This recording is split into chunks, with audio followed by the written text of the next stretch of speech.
Saudações a todos, nossos votos de muita paz.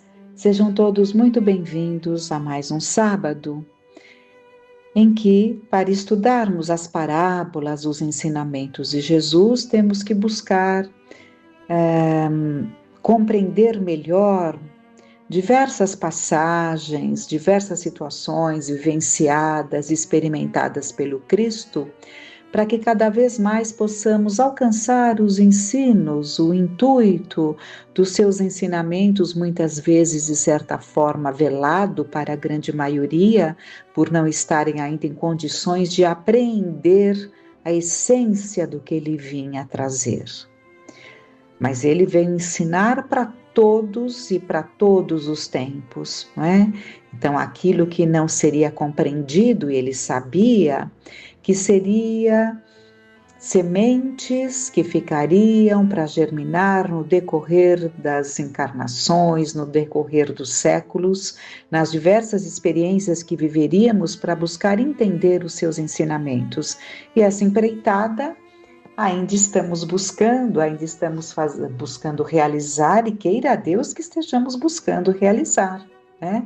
Porque podemos passar encarnações atrás de encarnações, umas atrás das outras, umas seguidas das outras, melhor dizendo, e sem que despertemos para essa necessidade de nos conectarmos com Jesus.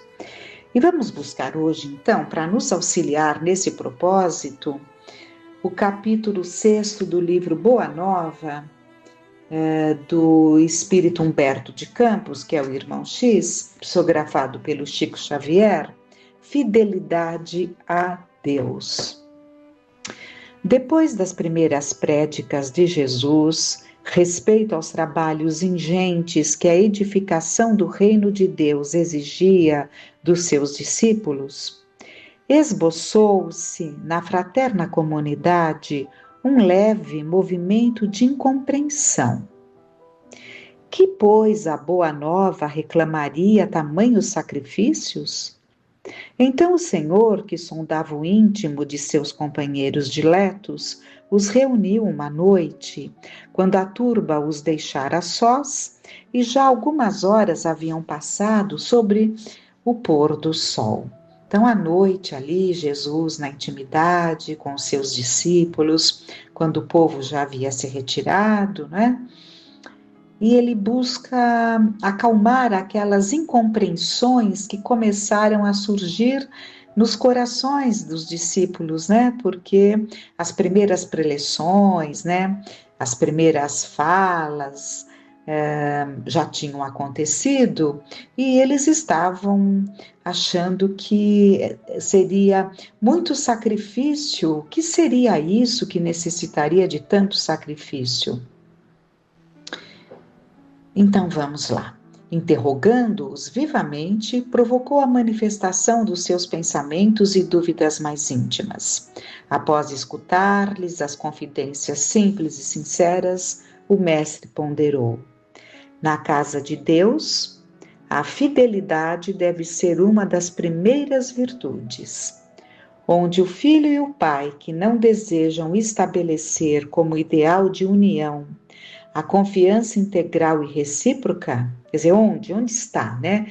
Onde o filho e o pai que não desejam estabelecer como ideal de união a confiança integral e recíproca, nós não podemos duvidar da fidelidade do nosso Pai para conosco. Sua dedicação nos cerca os espíritos desde o primeiro dia. Ainda não o conhecíamos e já ele nos amava. E acaso poderemos desdenhar a possibilidade da retribuição? Não seria repudiarmos o título de filhos amorosos o fato de nos deixarmos absorver no afastamento, favorecendo a negação? Como os discípulos o escutassem atentos, bebendo-lhe os ensinos, o mestre acrescentou: tudo na vida tem o preço que lhe corresponde. Se vacilais receosos ante as bênçãos do sacrifício e as alegrias do trabalho, meditai nos tributos que a fidelidade ao mundo exige. O prazer não costuma cobrar do homem um imposto alto e doloroso?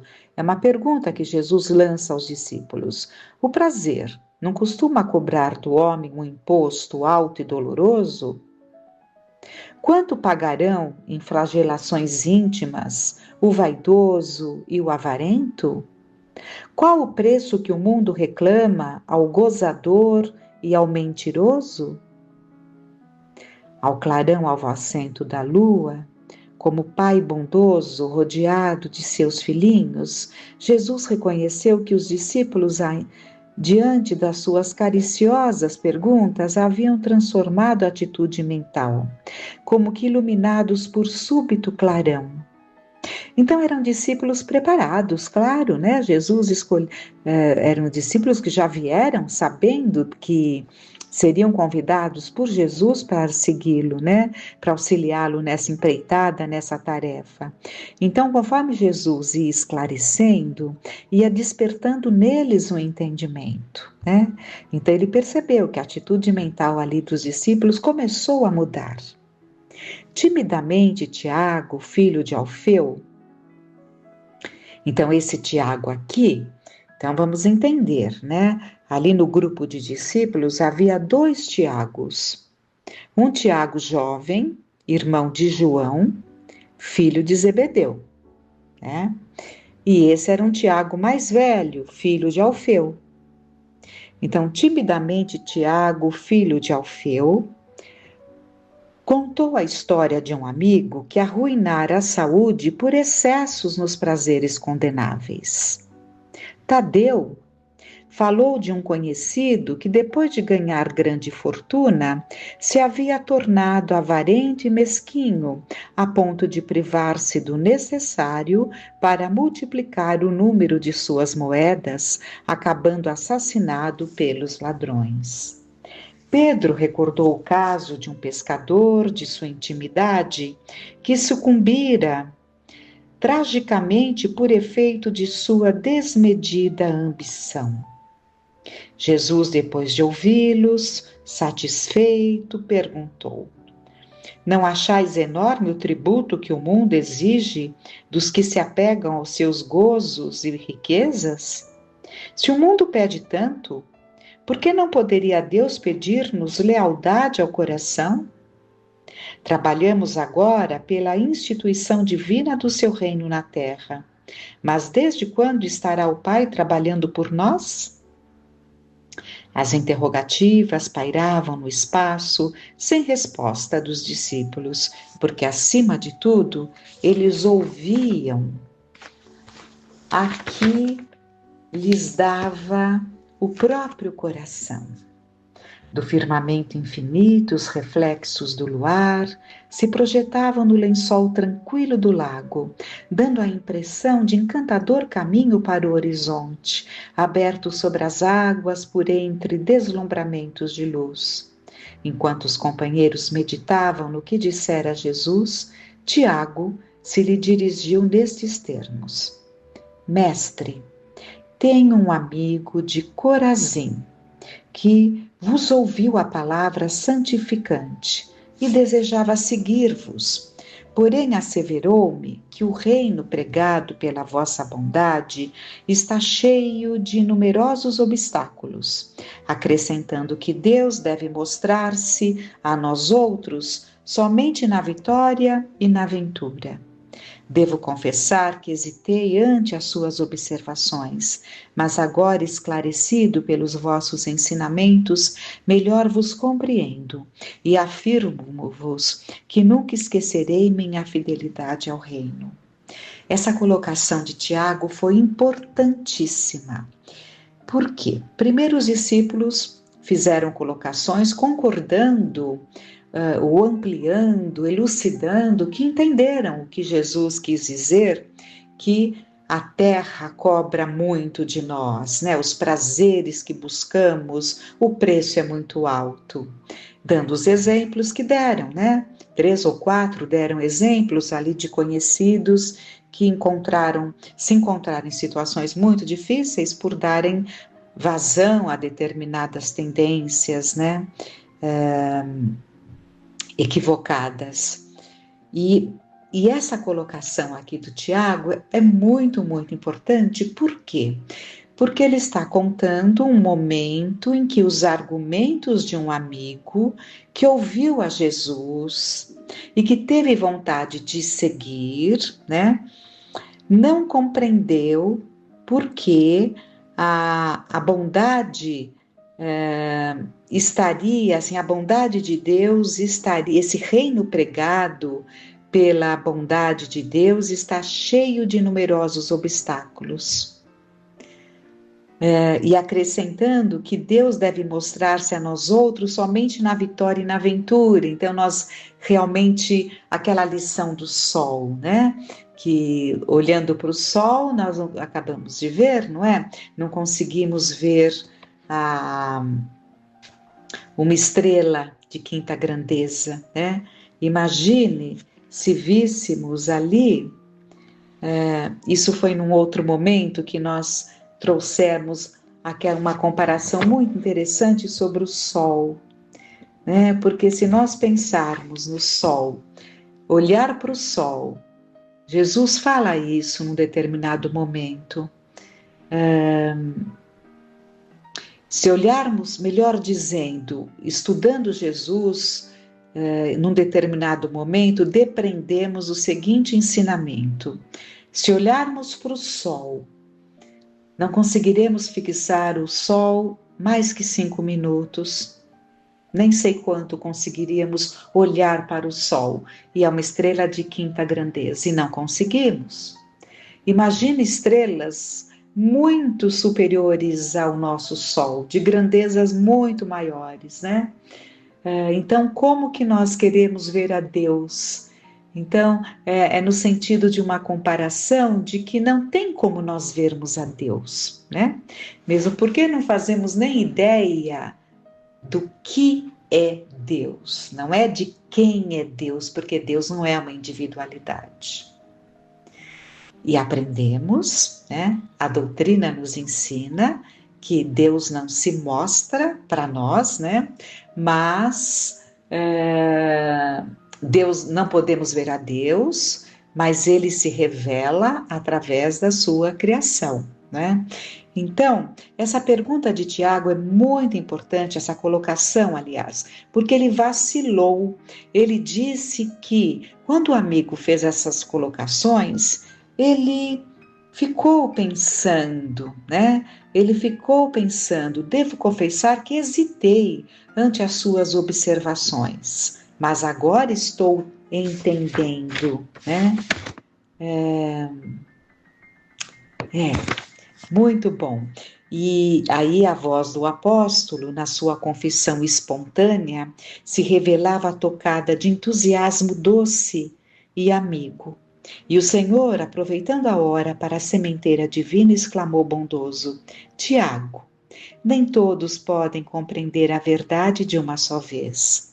Devemos considerar que o mundo está cheio de crentes que não entendem a proteção do céu, senão nos dias de tranquilidade e de triunfo. Que grande verdade, né? Quando tudo nos corre bem, Deus é Pai, Deus é grande, Deus é amoroso, né? Então, quantos de nós não entendemos a Deus apenas a sua proteção só quando as coisas estão calmas? Nós, porém, que conhecemos a vontade suprema, temos que lhe seguir o roteiro. Não devemos pensar no Deus que concede, mas no Pai que educa, não no Deus que recompensa, e sim no Pai que aperfeiçoa. Daí se segue que a nossa batalha pela redenção tem que ser perseverante e sem trégua. Nesse ínterim, todos os companheiros de apostolado, manifestando o interesse que os esclarecimentos da noite lhes causavam, se puseram a perguntar com respeito e carinho: Mestre, exclamou um deles, não seria melhor fugirmos do mundo para viver na incessante contemplação do reino? Vejam ainda como eles viviam uma fase de uma certa imaturidade, né? Então vamos fugir desse mundo e viver para contemplar o reino, né? Meditando. Aí Jesus responde: que diríamos do filho que se conservasse em perpétuo repouso junto a seu pai, que trabalha sem cessar no labor da grande família? Respondeu Jesus. Mas de que modo se há de viver como homem, como apóstolo do reino de Deus na face deste mundo? Inquiriu Tadeu. Então, eles traziam muitos questionamentos. Em verdade, esclareceu o Messias, ninguém pode servir simultaneamente a dois senhores. For absurdo viver ao mesmo tempo para os prazeres condenáveis da terra e para as virtudes sublimes do céu. O discípulo da Boa Nova tem de servir a Deus, servindo a sua obra neste mundo. Ele sabe que se elaborar com muito esforço num grande campo, propriedade de seu pai, que o observa com carinho e atenta com amor nos seus trabalhos, imaginemos que este campo estivesse cheio de inimigos por toda parte, vermes asquerosos, víboras peçonhentas, tratos de terra improdutiva. É certo que as forças destruidoras reclamarão a indiferença e a submissão do Filho de Deus, mas o filho de coração fiel a seu pai se lança ao trabalho com perseverança e boa vontade. Entrará em luta silenciosa com o meio, sofrer-lhe-á os tormentos com heroísmo espiritual, por amor do reino que traz no coração. Plantará uma flor onde haja um espinho. Abrirá uma senda, embora estreita, onde estejam em confusão os parasitos da terra. Cavará pacientemente, buscando as entranhas do solo, para que surja uma gota d'água onde queime um deserto. Do íntimo desse trabalhador brotará sempre um cântico de alegria, porque Deus o ama e o segue com atenção. Qual a primeira? Então, mais um vai lançar uma pergunta. Qual a primeira qualidade a cultivar no coração? Perguntou um dos filhos de Zebedeu, ou seja, ou João ou Tiago, né? Para que nos sintamos plenamente identificados com a grandeza espiritual da tarefa? Acima de todas as coisas, respondeu o mestre, é preciso ser fiel a Deus. A pequena assembleia parecia altamente elevada e satisfeita, mas André inquiriu: Mestre, nesses últimos dias tenho me sentido doente e receio não poder trabalhar como os demais companheiros. Como poderei ser fiel a Deus estando enfermo? Ouve, replicou o Senhor com certa ênfase. Nos dias de calma, é fácil provar-se fidelidade e confiança. Não se prova, porém, dedicação verdadeiramente, senão nas horas tormentosas, em que tudo parece contrariar e perecer.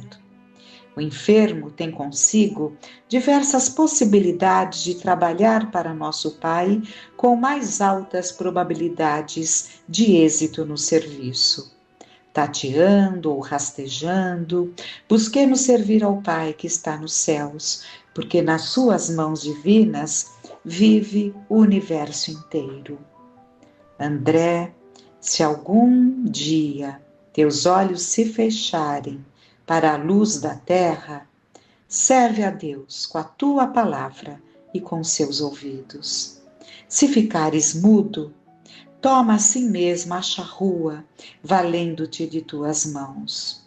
Ainda que ficasses privado dos olhos e da palavra, das mãos e dos pés, poderia servir a Deus com a paciência e a coragem, porque a virtude é o verbo dessa fidelidade que nos conduzirá ao amor dos amores. O grupo dos apóstolos calara-se impressionado ante aquelas recomendações. O luar esplendia sobre as águas silenciosas. O mais leve ruído não traía o silêncio ao gosto da hora. André chorava de emoção, enquanto os outros observavam a figura do Cristo iluminada pelos clarões da lua, deixando entrever um amoroso sorriso. Então, todos impulsionados por soberana força interior, disseram quase a um só tempo: Senhor, seremos fiéis. Jesus continuou a sorrir, como quem sabia a intensidade da luta a ser travada e conhecia a fragilidade das promessas humanas. Entretanto, o coração dos apóstolos jamais se apagou.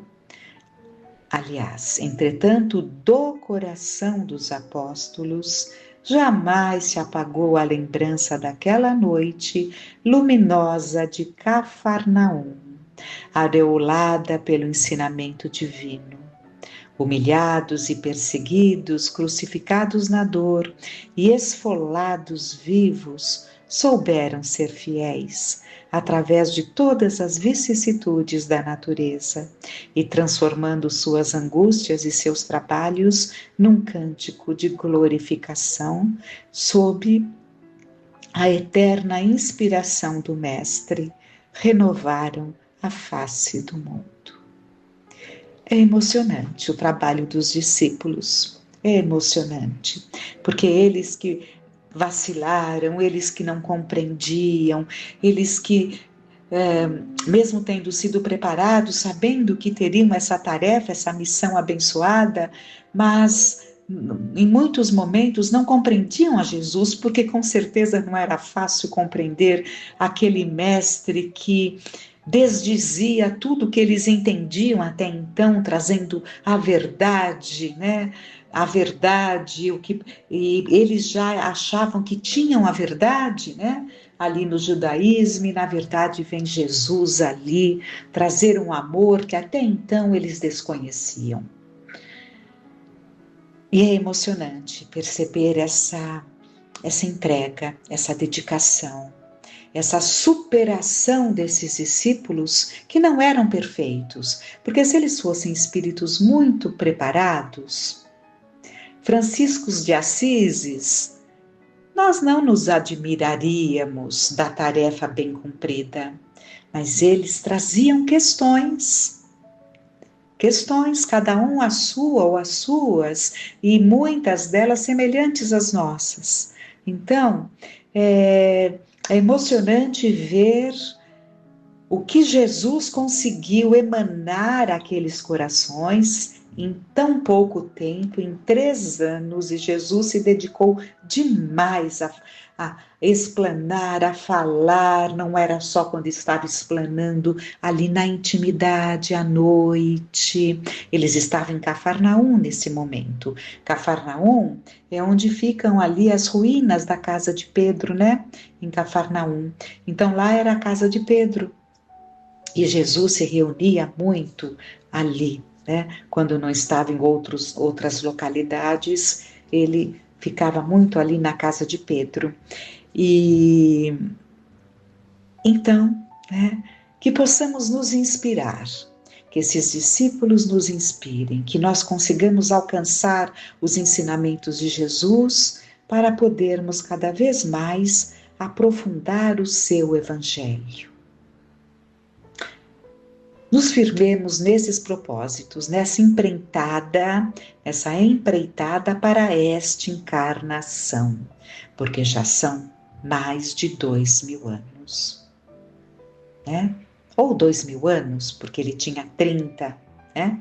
30 anos quando ele começa.